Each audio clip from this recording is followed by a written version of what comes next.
Hi, welcome to week 3 of Physics 30. Last week we were using hand rules to determine the direction of the magnetic force. This week we are going to be using a couple of equations to calculate the magnitude.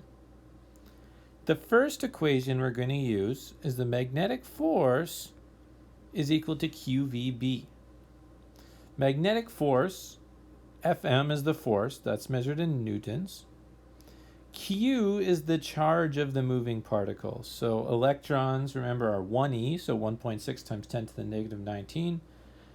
An alpha particle would be 2e, so 1.6 times 10 to the negative 19 times 2. So it really depends on what type of particle we have. Now, this is still just the magnitude of the charge. We'll determine the direction using our hand rules. When it comes to this equation, v is the speed of the particle. Now that's perpendicular to the magnetic field. Now this is something that's useful to talk about. We talked yesterday about using hand rules. So if I use my third hand rule and look at this electron here, so its initial velocity is that way. So that's my thumb. My fingers now are going into the page. That's the external magnetic field.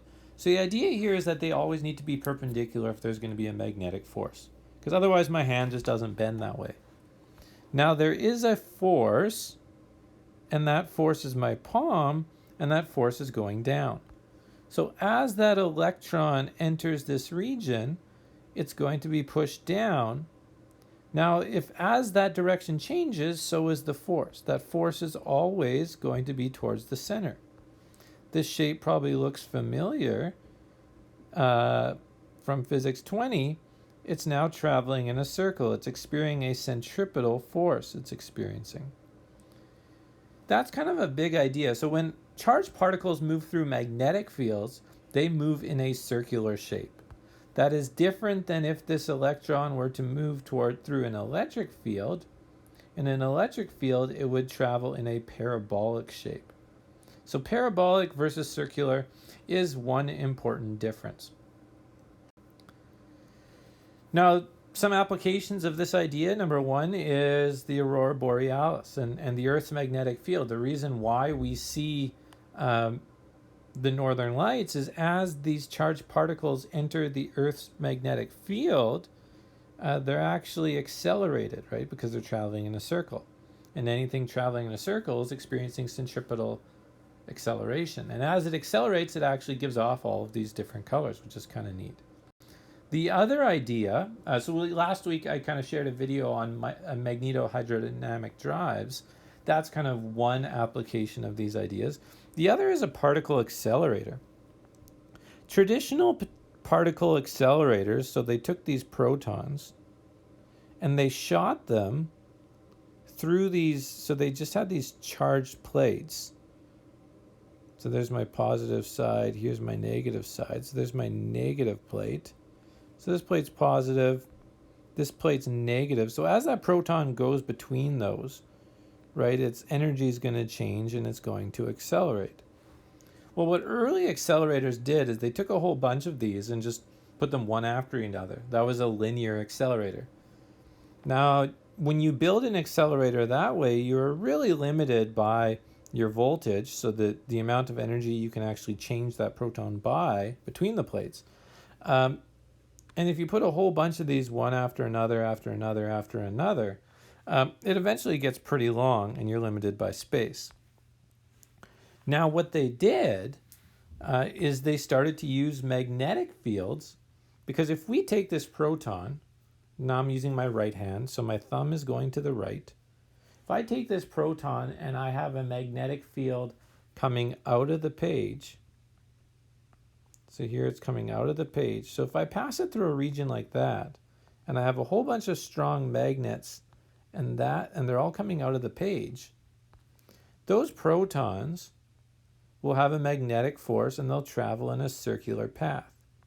What I can do is take those protons and pass them through that region over and over and over again. And that's kind of where these circular accelerators came from. So now these protons are going through over and over and over again. So I don't need as much voltage and I don't need a large straight chain of them, I can go through the same region over and over again and keep increasing the energy of those protons. So that's kind of why some of these particle accelerators have those very strong magnets. And part of the reason why they're so big is it does take, eventually as it starts going faster and faster, that radius is fairly large. Now, the big idea for these calculations, the reason why it's moving is the magnetic force. Now, it is traveling in a circle, which means it's experiencing a centripetal force. So this is a pretty common relationship when we're talking about these types of particles. Here we have an electron moving towards a magnetic field at a speed of that much, and we want to find the radius of the electron's path. Now, if we think of just Fm is equal to QVB, there's nothing here that allows me to identify radius. The relationship that is important for determining the radius is that the Fm, it is going to travel in a circular path, so Fm is Fc. Maybe you want to pause the video at this point and then solve it on your own. Okay, so Fm is QVB. When I look at my formula sheet, it does give me the centripetal acceleration, which is v squared over r. And if I multiply it by m, that's the force. It's probably useful just to memorize this. Fc is mv squared over r. So if I want to find the radius, I need to rearrange this equation then, where my radius is the mass of that particle. One of these v's will cancel, divided by q times the magnetic field.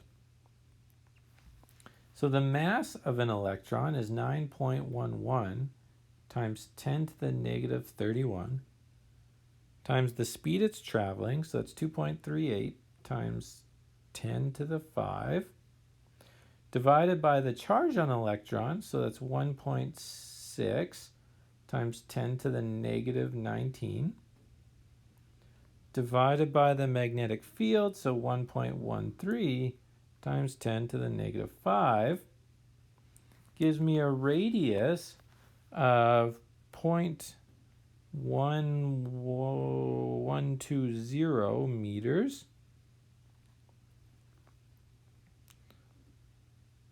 or 12.0 centimeters.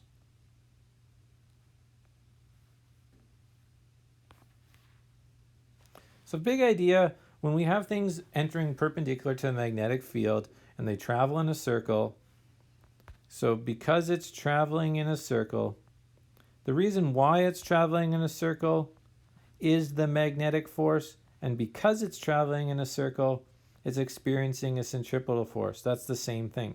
The magnetic force is the centripetal force in this situation. Now, it doesn't always have to be equal to a centripetal force. The magnetic force could be equal to other things. Here we have an alpha particle. So it's shot into a magnetic field at 90 degrees, so it's perpendicular. The magnetic force is acting upwards, so there's an upwards magnetic force. And it also experiences the force of gravity. And it's asking what speed does it travel so that the magnetic force balances out the force of gravity pulling it down. So in this situation, my magnetic force is equal to my gravitational force. Those forces are equal and opposite. Or QVB is equal to mg. So if I want to find the speed the alpha particle needs to travel at, it's the mass of the alpha particle times gravity divided by its charge times the magnetic field strength. So when I punch that in my calculator, 6.65 times 10 to the negative 27 times 9.81 divided by 2e, so divided by 2, divided by 1.6 times 10 to the negative 19, divided by b, so 4.9 times 10 to the negative 7 teslas, and I get 0.416 meters per second. Now there is one other way to calculate magnetic force, one other way that we need to be familiar with, and that is dealing with a current-carrying wire. So we learned last week that if a wire is carrying a current, so that's kind of the other way that we can calculate magnetic force when we have a current-carrying wire. Current is measured in amps, length is measured in meters, and then B, the magnetic field strength, is measured in Tesla, like maybe in this direction here. So here we have a wire. This wire is experiencing a magnetic force. So let's find out which ways are the charges moving in this wire. So my palm is going up, that's the magnetic force. My fingers are going into the page, that's the external magnetic field, which means that the electrons are moving this way through the wire. So there's charges moving through that wire and experiences a magnetic force. When we have charges moving through a wire, we can calculate the force that they experience, and that is equal to I, so the current in the wire, that's how many electrons, times L, that's the length of the wire, and it does say it's perpendicular, so the length of the wire perpendicular to the magnetic field. If the magnetic field is only this wide, it's only that length of wire. So it's the length of wire perpendicular to the magnetic field times B, the magnetic field strength, the strength of the external magnetic field. So here I have an electronic balance. Kind of already talked about which way those charges are moving. This is kind of how a balance scale works, but it gives me a reading for the force of gravity, or the mass that's on there, by determining how much current has to go through the wire in order for that wire to be undeflected. So here, my force of gravity down is equal to Fm. Now, it's not QVB in this situation. I have a magnetic field and I have a length of wire.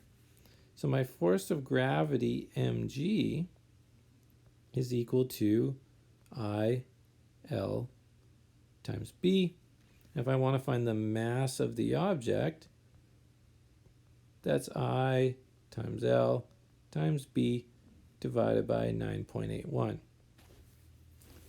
So the current in the wire is 7.81 times 10 to the negative 2 amps times the length of the wire, 0.298 meters, times the magnetic field strength, 3.75 times 10 to the negative 3, divided by 9.81,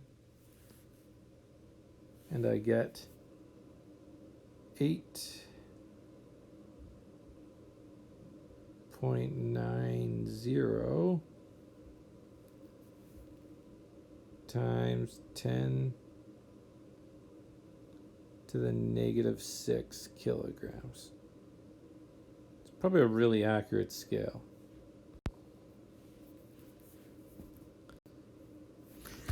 Okay, so here's a challenge question to kind of apply what we've been doing the last couple of weeks. So pause the video, try this question on your own, and then we'll answer it together. Okay, so we have a beam of alpha particles accelerating across a potential difference of 2,500 volts. They are then passed perpendicular through a magnetic field and turn a circle with a radius of 9.1 centimeters. And we want to find the magnetic field strength when they start to turn in that circle. Now there's two separate parts here. So the first is I have these alpha particles and they're going through this region of 2,500 volts. So they first go through here and their energy changes. Now once they go through that region, then they start to turn a circle. So if I have alpha particles, I'm using my right hand, the magnetic field needs to be coming out of the page, and it starts to turn in a circle here. So there's two separate parts here. The first part here, I'm dealing with work energy theorem and the change in energy. And then in this second part, I'm dealing with uniform centripetal acceleration or centripetal force. This another physics principle, not physics principle number 1 or 2, But there's a separate idea that I'm using in that second region. So I first need to start in the first region. And I know that a change in energy is equal to VQ. Now that change in energy is all kinetic, so I have 1/2 mv squared is equal to VQ. The whole point of this first region is to find how fast those particles are actually moving when they leave. So V in that first region is equal to 2VQ, and that is square rooted, divided by m. Yeah, 2VQ divided by m, square rooted, is my speed of the alpha particles when they leave that first region. So when I pop all that in my calculator, again, the mass of an alpha particle, Q for an alpha particle is 2e, I get 4.91 times 10 to the 5 meters per second. So that's work energy theorem to find the speed of the alpha particles when they leave this region here. The second part of the question now is dealing with this second region where it starts to turn in a circle. So now I know that it turns in a circle because of the magnetic force, and that is equal to centripetal force. So QVB is equal to mv squared over r. I want to find the magnetic field strength, so B is equal to mv over q times r. So my mass of an alpha particle times my answer divided by 2e divided by 9.1 times 10 to the negative 2, the radius in units of meters, and I get 0.112 Teslas is the magnetic field strength in that second region. So two separate physics principles here. First one, work energy theorem, and then dealing with FC, uniform centripetal acceleration in the second part to answer this question. So this week's assignment, dealing with a couple of different pages there. This first section's dealing with FM is equal to QVB, and then the second part is FM is equal to ILB. So two kind of different equations that we're dealing with. We're dealing with accelerating charge in our third hand rule in that first bit, and then the second bit is dealing with a current carrying wire and external magnetic field. So yeah, if you do have any questions, pop them in the stream, and I look forward to answering them.